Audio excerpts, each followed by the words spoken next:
It's so crazy because I reckon, right, if I saw Volkanovski in the street, like, hey, but a lot of people may not recognize him, and well, it's just the way MMA is. Boxing gets more recognition, just obviously it gets more coverage, and we're starting to see a little bit more of an emergence. But we often too do our best to update the mainstream media. I appear on Fight Club, which is via MediaWorks in the central city, and that's more talking about the grassroots because we met the guys like the JJs, the Izzies. I met Izzy when he wasn't a UFC champ, and people didn't know who he was, and now he's famous. And there's many more that I've met that probably will be world champs too. So it's good to cover stuff from the grassroots.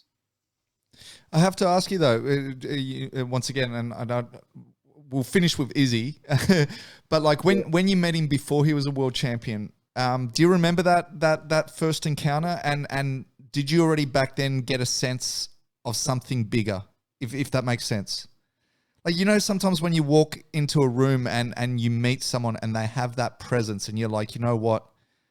I don't know what it is, but this person's going to be special one day. Did you have that or yeah, or was that non-existent back then? See, and I'm not going to say that me and him are like mates and whatnot. I mean, he knows me, I know him. We don't go out for coffee or anything. But when I did meet him, well, he does call me Savage, so I guess someone remembers me to a certain extent. And that's what makes it easier too when I interview him because we've known each other for a wee while, but on that acquaintance type level. Mate, the thing about Izzy, he's a media darling. He's great on the mic. He's a good salesperson. He's kind of cracked the game in that sense. And I don't even think he's trying to do it. He's just being him. When I first met him, it was I think he'd just come back from China because he had so many fights over there. He was fighting like every 3 weeks, 12 fights a year. And people say people that have 4 fights a year in the UFC are busy. He was having 12. And he's got an energy, man. There's something about it. You're right. Sometimes you almost I had a thought that he was destined for success. And when he finally made UFC, when he got the contract, I thought, it's been a long time coming. Some people get there earlier than what he did.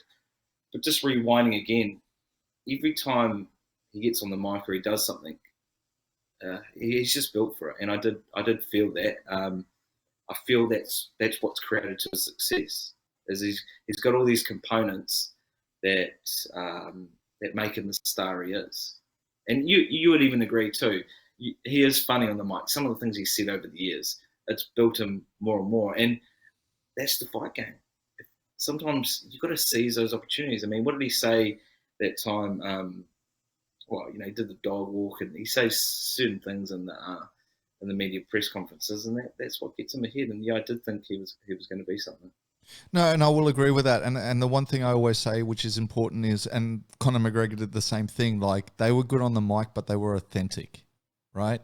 You see a lot of these other guys now, they see that as like a ticket to success, and they try to mimic it, but it's not authentic. Where I find that the one thing Conor, and same with Izzy, like you just kind of feel like that's them, right? Classic example, which everyone says is an act, is your Colby Covington, right? Like that he's playing the heel, but you can sense that's not him.